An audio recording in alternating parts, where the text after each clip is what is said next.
చంద్రబాబు నాయుడు గారి వైఖరి, మరి ముఖ్యంగా రాష్ట్ర ప్రభుత్వ వైఖరి ఢిల్లీలో ఎలా ఉందో ఒకసారి మనం చూస్తే, ఒకసారి 2014 నుంచి 19 వరకు ఎలా ఉన్నిందో ఒకసారి ఫస్ట్ పరిశీలిద్దాం. 2014 నుంచి 19 వరకు చంద్రబాబు నాయుడు గారు ముఖ్యమంత్రిగా ఉన్నప్పుడు మన రాష్ట్రానికి ఎంతో విలువైన ప్రత్యేక హోదాను కాంప్రమైజ్ అయ్యి, ప్రత్యేక హోదా అనేది మన అష్యూరెన్స్, మన రాష్ట్రానికి ఆ అష్యూరెన్స్ను, ఆ హామీని కాంప్రమైజ్ అయ్యి ఎటువంటి విలువ లేని ప్రత్యేక ప్యాకేజీకి చంద్రబాబు నాయుడు గారు ఒప్పుకున్నారు. అంటే కాంప్రమైజ్ అయిపోయినారు. కాంప్రమైజ్ అయిపోయి కేవలం ఎఫ్ఆర్బిఎం పరిధి దాటి 25,000 కోట్లు అప్పు ఇవ్వడానికి కేంద్ర ప్రభుత్వం ఒప్పుకుంటే, ఆ ఒక్క చిన్న తాయిలానికి ఎఫ్ఆర్బిఎం పరిధి దాటి 25,000 కోట్ల అప్పు కోసం ప్రత్యేక హోదానే కాంప్రమైజ్ అయ్యారు చంద్రబాబు నాయుడు గారు. మరి ఈరోజు 2024లో మళ్ళా ఆయన రెండో టర్మ్లో, రాష్ట్రం విడిపోయిన తర్వాత ఆయన రెండో టర్మ్లో ఒకసారి మనం చూస్తే పోలవరానికి 57,000 కోట్ల రూపాయలు రావాలా. 45.75 మీటర్స్ ఎత్తు, 196 టీఎంసీల కెపాసిటీ.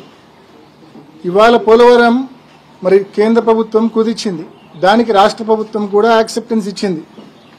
దాన్ని కుదిచ్చి కేవలం 115 టీఎంసీలకు కుదిచ్చింది. కేవలం 41.5 మీటర్లకే కుదిచ్చింది, ఎత్తుకు 41.5 మీటర్ల ఎత్తుకు కుదిచ్చింది. డబ్బు కూడా 30,000 కోట్ల రూపాయలు మాత్రమే ఇస్తా ఉంది. 57,000 కోట్లకు గాను కేవలం 30,000 కోట్ల రూపాయలు ఇస్తా ఉంది. అంటే 27,000 కోట్ల రూపాయల గ్రాంట్ మన రాష్ట్రం కోల్పోయింది. ఈ 27,000 కోట్ల రూపాయల గ్రాంట్ మనం కోల్పోయి ఏం సాధించామంటే, అమరావతికి 15,000 కోట్ల రూపాయల అప్పు సాధించాం. ఇది మన చంద్రబాబు నాయుడు గారి ఘనకార్యం. 27,000 కోట్ల రూపాయలు. పోలవరం మన జీవనాడి. పోలవరం వలన ఉత్తరాంధ్ర బాగుంటుంది. పోలవరం నీళ్లు కృష్ణా డెల్టాకు తీసుకొని వస్తే, రబీలో ఖరీఫ్లో కృష్ణా డెల్టాకు పోలవరం నీళ్ళు ఇస్తే, శ్రీశైలం నీళ్లు రాయలసీమ ప్రాంతానికి ఇవ్వచ్చు. తద్వారా అన్ని ప్రాంతాలు కూడా సస్యశ్యామలమవుతాయనే ఒక గొప్ప తలంపుతో ఆనాడు దివంగత ముఖ్యమంత్రి డాక్టర్ వైఎస్ రాజశేఖర రెడ్డి గారు పోలవరం ప్రాజెక్టును ఆ రోజు శంకుస్థాపన చేసినారు. మరి ఈరోజు అటువంటి పోలవరం ప్రాజెక్టును పూర్తిగా నిర్వీర్యం చేసి, దాని ఎత్తు తగ్గించి, దాని కెపాసిటీ తగ్గించి, దాని ప్రయోజనం తగ్గించి రైతులను, ప్రజలను తీరని మోసం చేస్తా ఉన్నారు చంద్రబాబు నాయుడు గారు.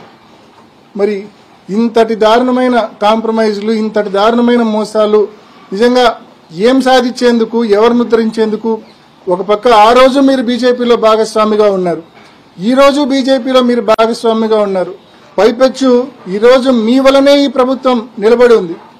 మరి 16 మంది ఎంపీలతో మద్దతు ఇస్తూ ఈ ప్రభుత్వాన్ని నిలబెడుతూ మీరు సాధించింది ఏంది?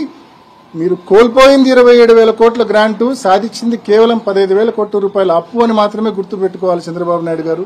మరి ఇంతటి ద్రోహం ఈ రాష్ట్రానికి చంద్రబాబు నాయుడు గారు చేస్తా ఉన్నారనే విషయాన్ని మాత్రమే మరి లోక్సభలో మా ఫ్లోర్ లీడర్ గారైనా, అదేవిధంగా రాజ్యసభలో మా ఫ్లోర్ లీడర్ గారైనా మేము చెప్పిందల్లా కూడా రాష్ట్ర ప్రభుత్వము, మా రాష్ట్ర ప్రజానికం, మా రాష్ట్ర రైతులు ఏ రకంగా నష్టపోతున్నామనేది విషయమే మాత్రమే మా పార్లమెంట్లో, లోక్సభలో కానీ రాజ్యసభలో కానీ చెప్పాము. ఎక్కడా మేము వ్యక్తిగత విమర్శలు చేయలే. దాంతోపాటు ఒకసారి కడపలో ఉక్కు పరిశ్రమ గురించి ఒకసారి జగన్మోహన్ రెడ్డి గారు ఉక్కు పరిశ్రమ మరి కేంద్ర ప్రభుత్వము యాక్టులో పెట్టినప్పటికీ కేంద్ర ప్రభుత్వం ముందుకు రాకపోతే, జిందాల్ పరిశ్రమతో ఎన్నో ప్రయత్నాలు చేసి టాటా వాళ్ళను, జిందాల్ వాళ్ళను అందరితో మాట్లాడి జిందాల్ పరిశ్రమను కడపకు తీసుకొని వస్తే, జిందాల్ పరిశ్రమ, ఉక్కు పరిశ్రమ పెట్టడానికి కడపలో శంకుస్థాపన చేస్తే, మరి చంద్రబాబు నాయుడు గారు ముఖ్యమంత్రి అయిన తర్వాత ఆ జిందాల్ పరిశ్రమను, ఉక్కు పరిశ్రమను ముందుకు తీసుకెళ్లాల్సింది పోనిచ్చి, జిందాల్ అనే వ్యక్తి మీద తప్పుడు కేసులు పెట్టించి రాష్ట్రంలోకి కాలు పెట్టకుండానే చేసేసినాడు, రాష్ట్రం నుంచి తరిమేసినాడు. దాని ప్రతిఫలం ఏమైంది? ఈరోజు ఆయన పక్క రాష్ట్రం మహారాష్ట్రకి పోయి, మహారాష్ట్రలో దాదాపు 3 లక్షల కోట్ల రూపాయలు పెట్టుబడులు పెట్టేందుకు జిందాల్ గారు మహారాష్ట్ర ప్రభుత్వంతో ఎంఓయూలు చేసుకున్నాడు. ఎంత నష్టపోతా ఉన్నాం, మన నిరుద్యోగ యువత ఎంత నష్టపోతా ఉన్నారు ఈ చంద్రబాబు నాయుడు గారి వైఖరి వలన, మన రైతాంగం ఎంత నష్టపోతా ఉన్నారు, ప్రజలపైన ఈ వడ్డీలు, అప్పుల భారం ఎంత పడతా ఉంది చంద్రబాబు నాయుడు గారి వలన. కేవలం ఈ 9 మాసాల్లో 1,00,000 కోట్ల రూపాయల పైచిలకు అప్పు చేసినారు. ఒక్కటంటే ఒక్క పథకం ప్రవేశపెట్టలా. ఎక్కడికి పోతున్నాయో డబ్బులు తెలియదు. ఎందుకు కేంద్రానికి ఈ రకంగా సాగిలపడతా ఉన్నాడో తెలియదు. ఏ వ్యక్తిగత అవసరాల కోసం ఇలా సాగిలపడుతున్నాడో కూడా తెలియదు. మరి ఇంతటి దారుణమైన పరిస్థితులు మన రాష్ట్రంలో ఉన్నాయి. ఏది ఏమైనప్పటికీ రాష్ట్ర ప్రజల అవసరాల కోసం, రాష్ట్రం కోసం తప్పకుండా వైఎస్ఆర్ కాంగ్రెస్ పార్టీ ఎంపీలందరూ కూడా సంఘటితంగా పోరాడతామని చెప్పి గట్టిగా తెలియజేస్తా ఉన్నాం.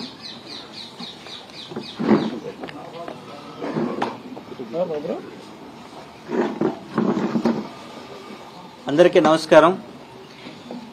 ఈరోజు ఈ కూటమి ప్రభుత్వం అటు ఆంధ్ర రాష్ట్రంలోనూ అలాగే పార్లమెంటు సాక్షిగా రాష్ట్ర ప్రయోజనాల్ని తాకట్టు పెడుతూ ఈరోజు ప్రజాస్వామ్యానికి గొడ్డలు పెట్టేలాగా తయారైంది. మొన్నటికి మొన్న ఎలక్షన్లో ఓటు వినియోగించుకోవడానికి వెళ్తున్నటువంటి వైఎస్ఆర్ కాంగ్రెస్ పార్టీకి సంబంధించినటువంటి లీడర్లందరి మీద దాడి చేయడం దగ్గర నుంచి తిరుపతిలో సాక్షాత్తు పోలింగ్ స్టేషన్కి 200 మీటర్ల దూరంలోనే పోలీసుల సాక్షిగా, మీడియా సాక్షిగా దాడి చేసి అనైతికంగా అది గెలుచుకోవడం జరిగింది. కిడ్నాప్ చేసి డిప్యూటీ మేయర్ ఎలక్షన్ ఒకే ఒక టీడీపీ కార్పొరేటర్ ఉన్నటువంటి తిరుపతి మున్సిపల్ కార్పొరేషన్లో డిప్యూటీ మేయర్ స్థానాన్ని కైవసం చేసుకోవడం, దాని వెనక ఎన్ని బెదిరింపులు, కిడ్నాపులు, అలాగే ఆస్తులు ధ్వంసం చేయడం, అప్రజాస్వామ్యంగా కిడ్నాప్ చేయడం, కార్పొరేటర్లని ఎన్ని అత్యంత దారుణాతి దారుణంగా ప్రజాస్వామ్యాన్ని నిట్ట నిలువున నడి రోడ్డు మీద కూని చేయడం జరిగింది ఈ కూటమి ప్రభుత్వం, తెలుగుదేశం ప్రభుత్వం.